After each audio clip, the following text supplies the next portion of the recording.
What is up, YouTube? Welcome to a new video. Today we're going to be looking at how to make modern dubstep, rhythm, whatever you want to call it, in the year 2024. This is what I'm going to be showing you guys how to create today.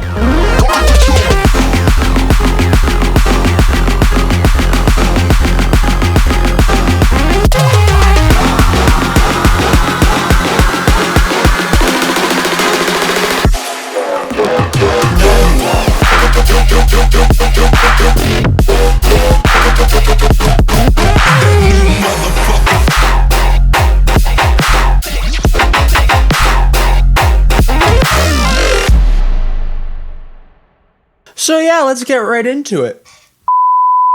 Okay, so I've been working on this song for the past, I don't know, week now, and I have been wanting to do a video on it for a while, but I wanted to make sure, you know, I actually had a good chunk of it done, because I know I've made YouTube videos and I don't really go further past the drop, and I gotta stop doing that because there's not enough tutorials out there that focus on more than just the drop of a dubstep song. So I have a break, a build, and a drop laid out here, and I hope to finish this song sometime in the future, hopefully soon, if I can. If I don't get procrastinated, and then I, you know, all this other bullshit happens and I just end up forgetting about it, and it just goes into the archives for me to pull out, you know, 2 years later, and it's like, well, I should have finished this and I never did, but I'm not going to, you know. So let's start off with the intro of this, or the break, or whatever you want to call it. The break, it's very ambient sounding, and this is something that's very common, I think, in dubstep today. Nobody's really, you know, composing anymore, and that's not necessarily a bad thing. People just like to kind of have the ambient intros and stuff. It's just the trend that seems to be going on. I'm just going off the trends here. It's not necessarily saying it's good or bad, but, you know, people more so are going for ambient kind of atmospheric intros, right? So here's what I have for just the main instruments. So what's going on here? So this is just a bunch of pad layers. So we're starting here with this Zenology preset, AXJP strings. I assume that means the Jupiter synth, Jupiter 8. And it's just this playing this just nice, you know, kind of ethereal chord. Two of them, actually. You'll notice it has a kind of like a sample pack name. That's because I used a Shrunky Q sample, and then I just kind of there's this website called Sample Labs, and they have their own plugin, and you can upload kind of any sample, and it takes the MIDI information, and it's better than the built-in Ableton one. So I just used that, and I extracted the MIDI, and then I transposed it and changed a few notes, and now this is what it sounds like in this, because this is in F minor. This was originally in D minor, and yeah, I changed a few notes, and then the second chord is from something else. But anyway, I think I just wrote this second chord, but anyhow. Yeah, so it creates this nice kind of very nice kind of, I really like that kind of sound of chords. It's very dissonant sounding too with these two notes here. That really creates that kind of dissonant sound that adds to that ethereal vibe, if you get what I'm saying. So and then that's being layered with this other pad, which is just a sample from an Ivory sample pack. And it's more so just kind of being the top layer. I guess I didn't really need to do any EQ on that. And then underneath it is this atonal kind of ambience. It says it's in key of, I transposed it to the key of F because it said it was in E. It just kind of like sounds more atonal to me rather than being in key, but it really adds to it, which I really like. And yeah, in terms of processing, for the main pad, we have this RC20, which is on the preset No More Boring Pads, which doesn't add that much, honestly. It just adds a bit of stereo width, but I don't know. I remembered this preset when I was thinking about what should I add to this to make it sound better, and that was one of them. And then there's not really much processing anywhere else, except for on here there's a filter and a redux that's being automated closer to the end, I believe. Yeah, right there. Which is just a nice little transition you can do. Now underneath these, we have this brass layer going on. Really fat kind of brass layer that just kind of repeats the same note. And this is a Nexus preset, Jurassic Brass, and that is being layered with this just kind of distorted sine wave with a saw wave on top. This saw wave, though, you'll see is a little bit unique, and I always recommend doing this if you're making something like this. When you load up Serum, you're gonna see this wavetable here. This is, you know, fine to work with, but if you want to use the sub afterwards, what you should do is you should go and click this edit button, go process, and you click remove fundamental, and that removes this one fundamental, and it sounds basically the same, but it just doesn't have that sine wave harmonic, that first fundamental harmonic, which, you know, creates the, I guess, body of the waveform. And instead I just add it with the sub after, and that way it's more consistent because I'm adding unison here, right? So if I add unison on the fundamental, it's going to sound weird. So now we have this nice mono fundamental, and then the rest of it is, you know, wide. And then we have a low pass on here. The width is down here in the global section just a bit, and then there's distortion. And then I have a little bit more distortion here, but that's about it. And then layered together. Sounds really nice. I really like that. In terms of other instruments, yeah, we have this melody here.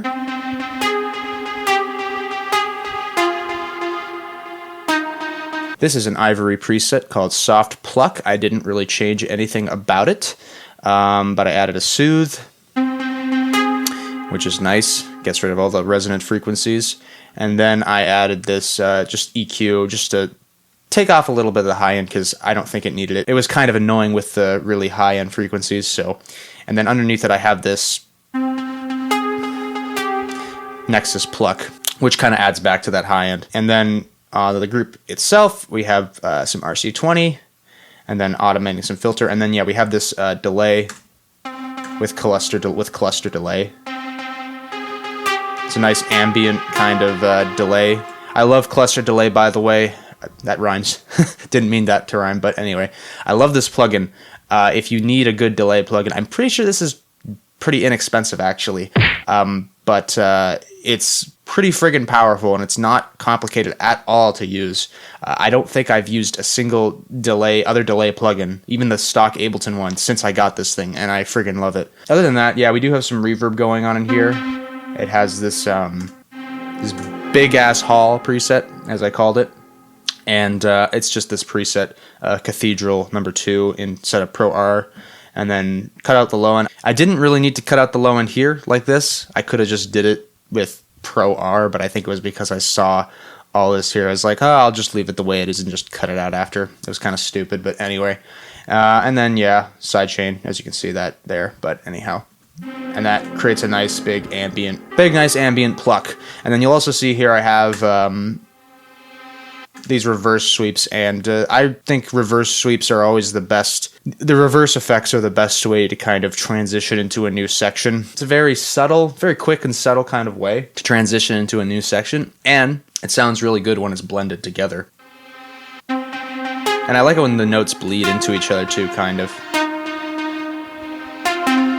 It's really cool. Really cool sound. For the drums, I have some stuff going on, some things, some interesting things. So it starts off with this just a kind of a little tiny little snare, and then we have this drum loop, which I believe is just an almond break that's slowed down. I don't know. It's a sample from a Toog and Goot sample pack.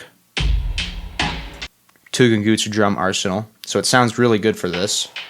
I hear this kind of sound a lot, actually, in modern dubstep, I gotta tell you. In all these rhythm songs that have ambient intros like this, they tend to use drum breaks like this that are slowed, and it really adds to that, like, lo-fi kind of sound. It's really cool.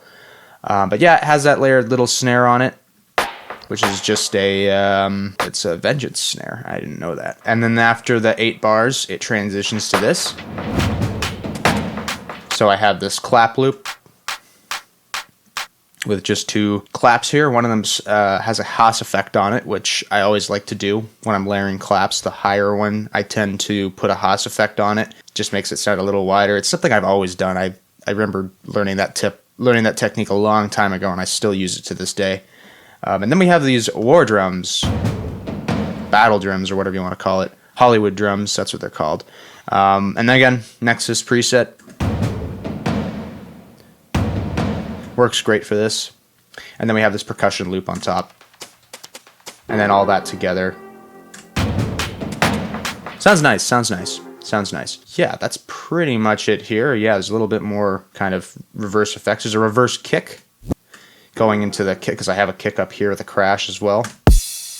But, you know, with the reverse kick, it kind of adds to that. It adds to that, again, nice transition into the next section. And it adds like that kind of suction in the sub, which is always a cool effect. Always is a cool effect. Oh yeah, and then in terms of effects, I have this here. This is just a windstorm sample that I ripped off YouTube. Or, sorry, not windstorm, a winter storm, a snowstorm sample that this is a snowstorm sample that I ripped off YouTube. And it's really just a bunch of white noise, but layered on, you can hear what it adds. It adds another layer of like ambience to it. By the way, these effects here, I don't know, I should mention this. This is from Sharks, his new sample pack, and I would highly recommend you support him right now, because he's currently funding a hiatus, as far as I know. So, and I'm sure he would appreciate any purchases of his pack. So I highly recommend you go check that out. So after that. And now, yeah, we have this Reese fill here. Holy crap, I didn't go through that. So this Reese fill, this is a lot of processing here. So maybe I'll take my time with this and kind of go over some of the stuff. But this is, if you know the basics of making a Reese bass, this isn't too complicated. There's these two wavetables going on, one pitched up, one pitched down slightly, and then together they kind of create that, again, that Reesing effect. You distort it. I have this phaser filter. And there's a bit of noise as well that gets distorted as well. And after that, more distortion. Actually, I think I'm just using the filter on here mostly. This morphing kind of filter that it's mostly just a notch, but anyway, it sounds cool. And then we have this tape recorder, which I thought added a really interesting kind of texture to the distortion. I guess is what I'm saying. I guess is what I mean. Dynamic tube, so more distortion, some more filtering. That was just a low pass filter. Some disperser, a phaser, a flanger, just to kind of give it that kind of old school Reese bass vibe, if you know what I mean. OTT, didn't use much of OTT. V-clip, some soothe, of course, and then this washout, which kind of gives into that movement of the sound before it gets into the next section. And then we have the build-up. One thing you'll notice is that I transitioned to triplets after this section. So this is just straight kind of...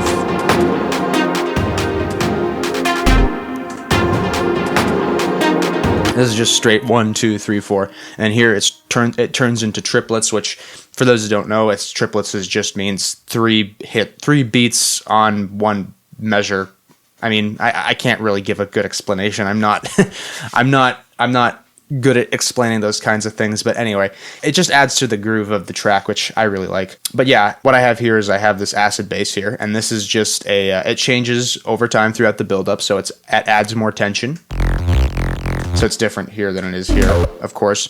And this is literally the first preset when you open up Silent 1. All I did was I took off the arpeggiator, and then I think there was some delay and reverb. I took off that too. And I messed with the distortion a little bit, and then I just really, all I'm doing is I'm automating the cutoff. And then I have some amp here, give it that crunchy vibe. Some little bit of OTT, not too much, only 46%. Disperser, because I thought that sounded cool. Some compression, redux, soothe. I always like to put the soothe after the redux because you can kind of hear it sounds weird. It kind of sounds really kind of annoying without the soothe. Then we have Pro Q3, adding to this sub for some reason. Smoothing off the highs too. So, and then some delay, and then I have this filter that takes out the sub near the end of the build-up. And then the same melody is going on again. It's turning into triplets.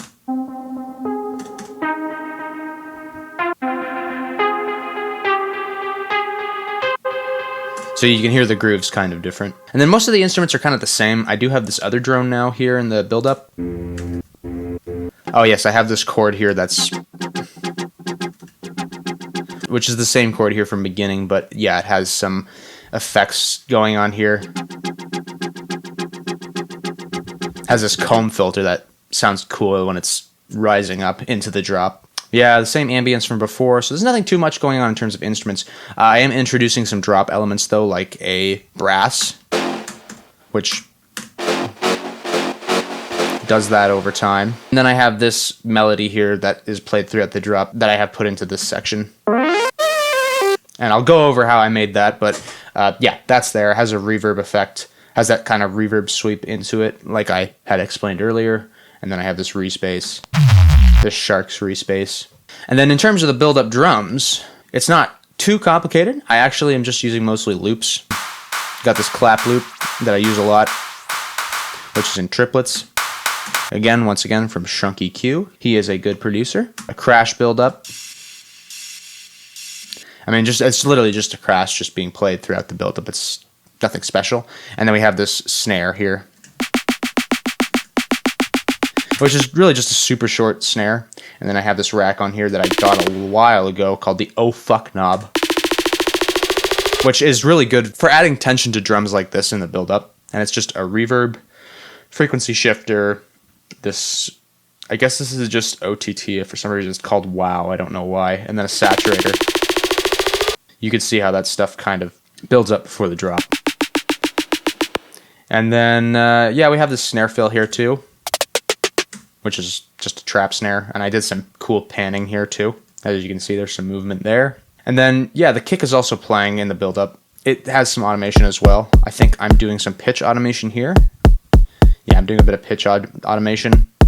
And then I have this high-pass filter, which actually, oh wow, it's not doing anything, so I can get rid of that. And then I also have this, I like to use this sample a lot, this Oh My God sample. You might have heard it in my music before. Oh my God! And I just turned it into that, basically. And Redux Dedoubler, which is a free plugin, by the way. This is a good way to widen stuff. It's kind of like Dimension Expander, I'm pretty sure. But it sounds great. Some Soothe, just because of the Redux. Some washout, and then I EQ'd a bit out from there. And then in terms of the effects, it's also not too complicated. I don't like going too crazy on the effects with the build-up, like in terms of actual effects samples, because I find it can get incredibly messy if you're not careful. But I have also this, I have most of the same impacts and stuff. I have this one synthesizer, which I use a lot. And then some white noise, of course. Actually, this isn't really white noise, but anyway. And then some shorter sweeps. And then here, before, just at the pre-drop, some other cool stuff. And then also in the pre-drop, I have this bass that builds up just before the drop hits. And that has like a shifter on it, a pitch shifter. Same with this one here, because that's same with this layer. But anyway. So now we can finally get on to the meat, which is the drop.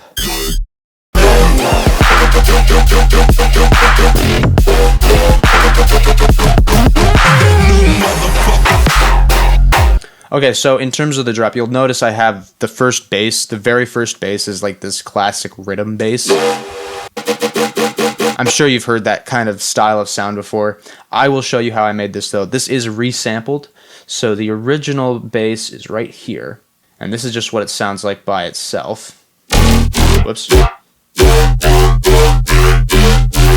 So this, I will get rid of all of the effects here so you can see exactly how it was done. So it started off as this, which again, you're probably familiar with that sound. So again, so this is a preset. I will admit it, Shrunky Q, as I've said a million times. I really like his stuff. Yeah, this is a preset of his. I did change some stuff though, so this isn't the exact same preset, obviously. I did change the wavetable. I think the preset was different, but anyway, I don't know how much different it was. There was some. I did change some stuff though. I swear to God, I did. I'm not using just the friggin' raw sample. But basically, there's some FM from B here, and then FM from sub, which is adding to that. Kind of, like, you can hear what's going on without it. Like, just with the one oscillator on, sounds pretty lame. Sounds better. Sounds even better. And then, yeah, we have this Combs filter, which is moving. It has that movement. And then I have there's this one LFO that's modulating the resonance, which gives that really nice kind of decayed sound. And then, yeah, we have a phaser, which is just a static phaser. It's not actually doing that much. And then we have this 0 square on the distortion, which just adds a little bit of kind of crispiness to the top end. I love this distortion mode for when you're making basses. It sounds good. Hyperdimension adds some width. This delay really isn't doing much. And then compression, OTT, whatever you want to call it. And then afterwards, we got a vocoder, which takes away a lot of the kind of resonance, but it doesn't really matter. And then we have this Yo Man, which is a preset that they got rid of in Ableton. I don't know why they got rid of it, but anyway, it's just as you can see, this is the old kind of chorus. It's not the new one, but I don't know why you can still access it through the presets if you have the presets. It's very weird, but it just adds that. And I have this linked to this Shaper MIDI, which is, I love this thing. I don't think they had this in Live 11. Maybe they did, but I can't quite remember. It really just works like the Serum LFO, and it triggers on each MIDI note, which is awesome. And then get rid of the sub because we don't need it. And then that's basically it for inside of just this one chain. As you can see, there's like 3 different chains. So this one here is just the sub, which I'll turn on now. And this is just a sine wave, analog BD sine wave wavetable. And just random on 0, bit of noise, a bit of pitch bend as well on the initial hit. So it sounds like kind of like a kick drum. And you don't really need to do that though.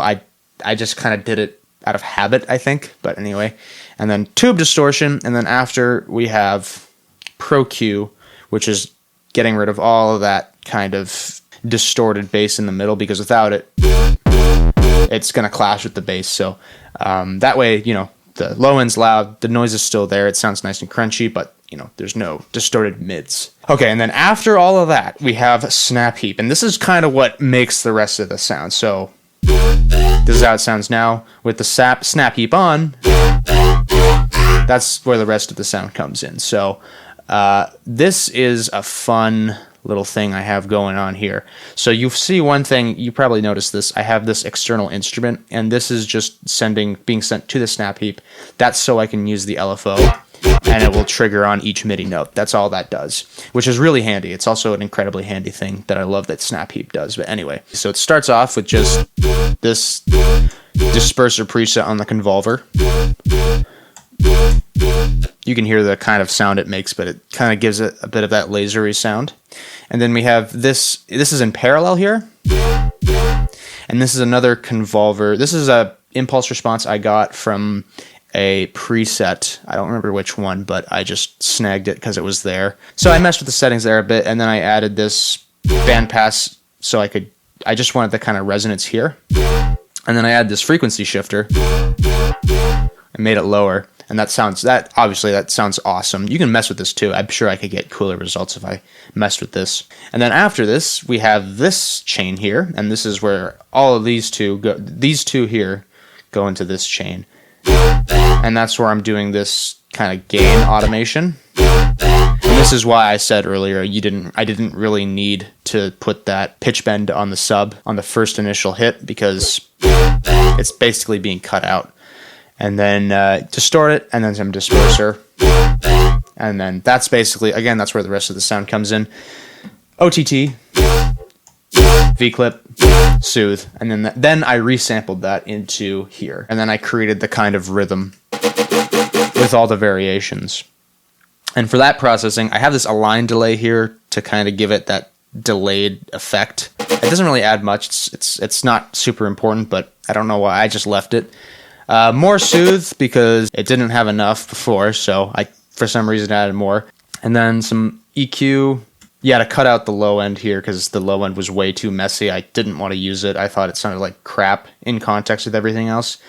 And then I have this Pro R, which I have this preset called Drop Room Acoustics, and I basically use this on my basses that just make it less kind of bone dry, make it nice and wet. And then, I have this bass here that I'm layering the bass I made with. And this is just an ivory bass sample that I thought sounded really cool. And I just wanted to take that and I matched it to the rhythm. I did some processing to it, nothing too crazy, but mainly I was just using it as a layer. You get the deal. And then yeah, I put a sub underneath it, which is just a amp sub preset. I use this preset a lot from Phase Plant, and underneath that, it just sounds great. Just did exactly what I wanted it to. And then I have this brass hit that goes along with the basses there. And then yes, there's not a whole lot of sound design. It's not too incredibly complicated. It's not crazy complicated in this at all. Have this other sample here, a Barely Alive sample. Gives into that rhythm. I really like the sound of that, so that's why I threw it in. And then yeah, I have this melody that I was mentioning earlier, which I really like. I like to put these kind of melody riffs in my drops because I think it when it sounds pretty unique, and I think it adds to the mood of the track. And this thing, I believe I made from scratch. So I have this wavetable here, this Juno wavetable. It's basically just a saw wave, but it looks funny. I don't know. And didn't really do much to it. I gave it some downsampling, so some redux, if that's what you want to call it. A bit of unison. And then I did some RC20. Bit of pitch wobble. It doesn't really need that, but I think I mostly used it for the distortion. Did some OTT, some soothe, as per usual. V-clip, just to clip it a bit. And then the rest here is just automation. Or I did do some compression here. And then I have some, I guess this is some chorus. Yeah, it's some chorus here. Some delay. Yeah, and then there's a low-pass filter. And then I forget what I have this auto pan for. Oh, I have it for this part here, which I thought sounded really cool. I really like that melody. It sounds great. And then I also have this chord here, which is from earlier that I used earlier here. And then I think I stole this MIDI from another sample. That's what I did. So yeah, here's this other bass here. So this bass is fun. I really liked it. I mean, I thought it was fun. Basically, I was trying to make like a tear out bass here. And this, again, not super complicated. Starting here, I'm pretty sure this is or no, it's not incredibly basic, but anyhow. So we started with this, which sounds like ass on its own.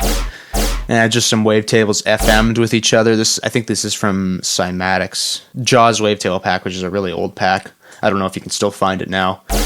And then yeah, there's some FM here with this wavetable here. All pass filter, which kind of adds some texture to it. Zero square again.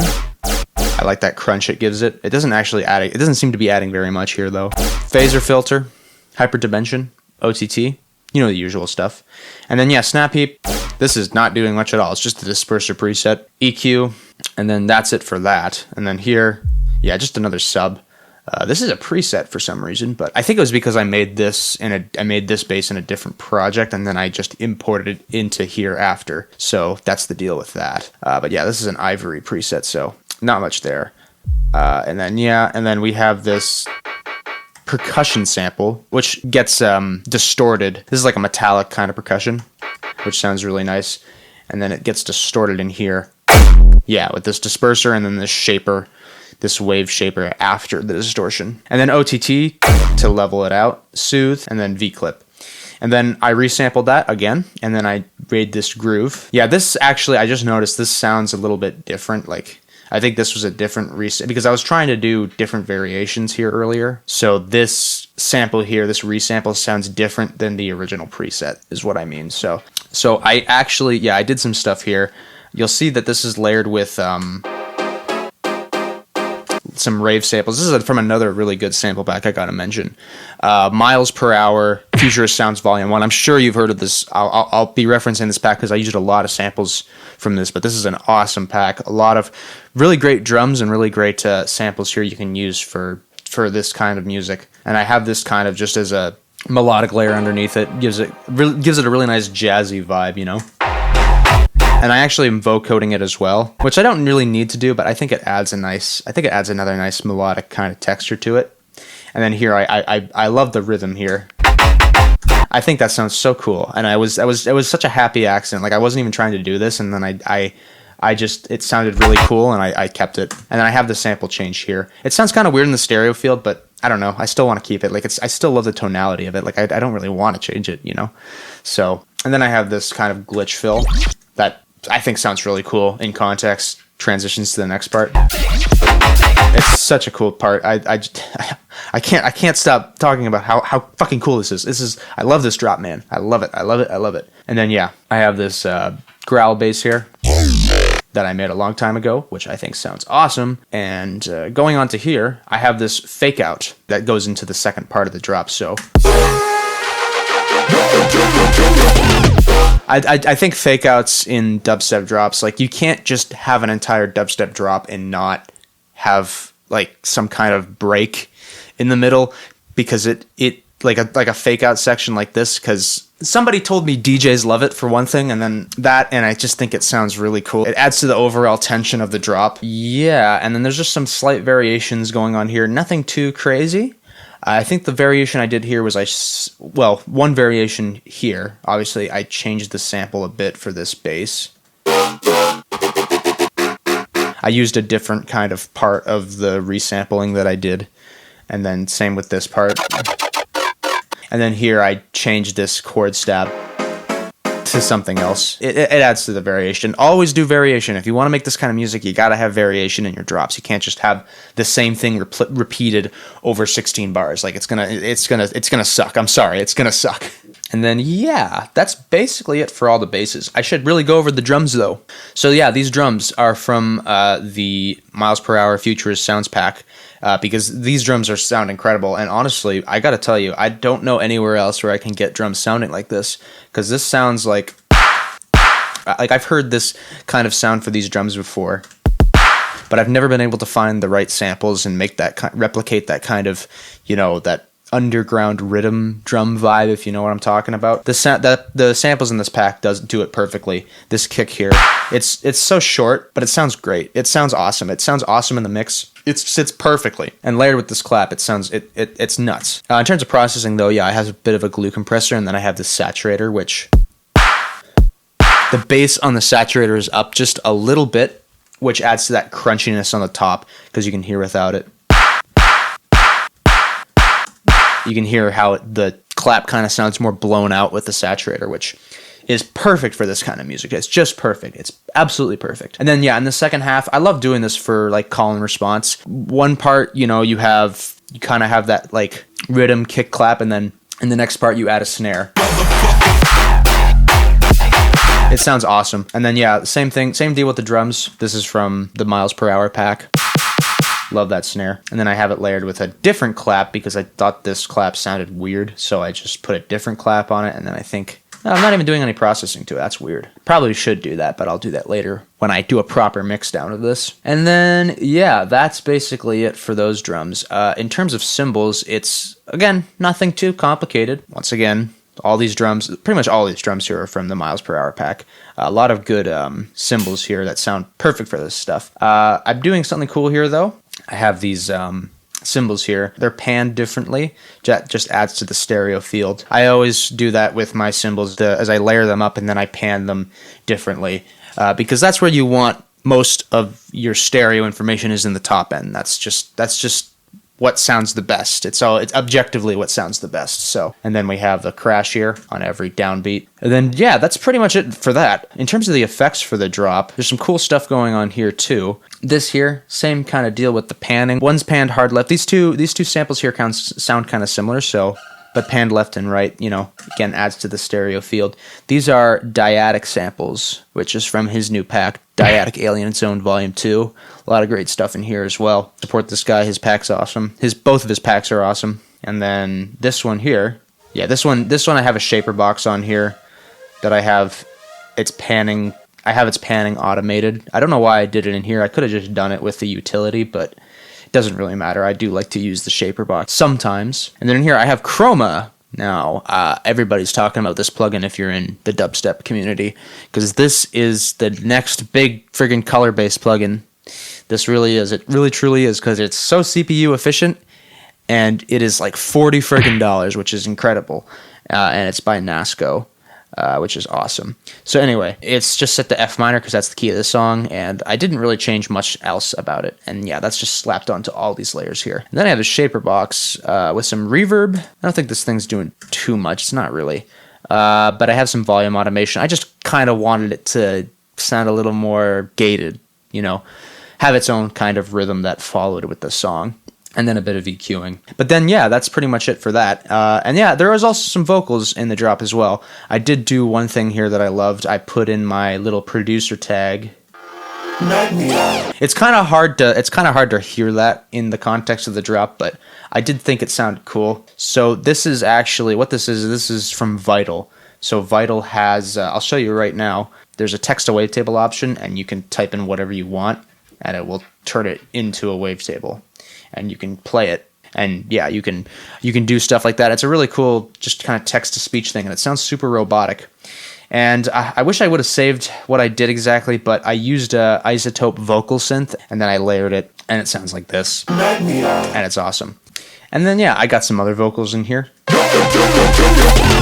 I really like that part. I think that part's awesome.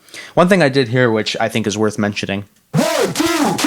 You can hear that I have two of the same samples kind of layered on top of each other. They have slightly different pitches, and then that kind of creates that dissonant kind of feel to it, and it sounds really good in context. It adds tension to it, I think, honestly, in a way. Yeah, they're panned slightly left and right, just a little bit.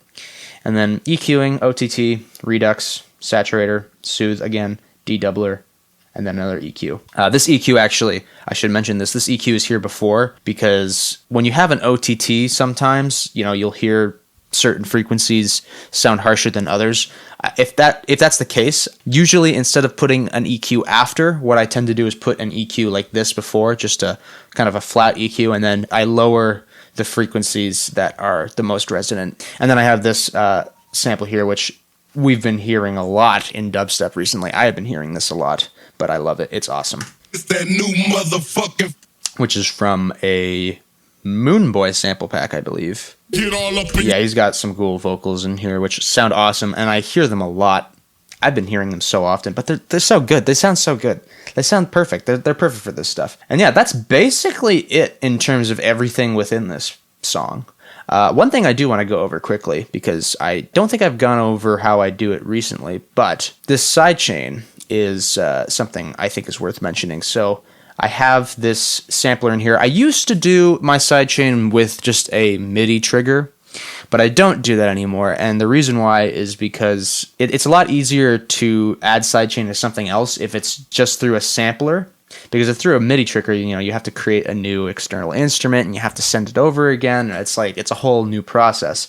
But with this, I can literally just copy this instance and then put it on something completely different, and it will be the exact same. So it's a lot more efficient that way. You'll see a lot of the times, and I've talked about this, I think I've talked about this before, but a lot of the times people, I mean, I used to do this myself, but a lot of people like to have like a pre-master of sorts that they send all of their groups to that they want to be sidechained. I don't do that anymore, though. I just prefer to want each group to have its own sidechain curve, just in case I want, you know, one group to have less sidechain than the other. Like I know, for example, my vocals, sometimes I tend to have less sidechain on my vocals than I do. Obviously not in this case, it's all the same, but in some cases I tend to have the vocals have less sidechain than the other effects. So yeah, that's basically it for this video. I hope you guys learned something. I'm going to try and finish this song, so if you're interested in possibly watching a mixdown tutorial on this, let me know. I would be interested in going over a full, you know, dubstep mixdown kind of masterclass thing, because there's not a lot of people who do that, I don't think, anymore. They don't really go in depth about how to mix dubstep per se, but I would love to do a video like that. So let me know if that interests any of you guys. Other than that, thank you very much for watching. I'll see you in the next video. Peace out.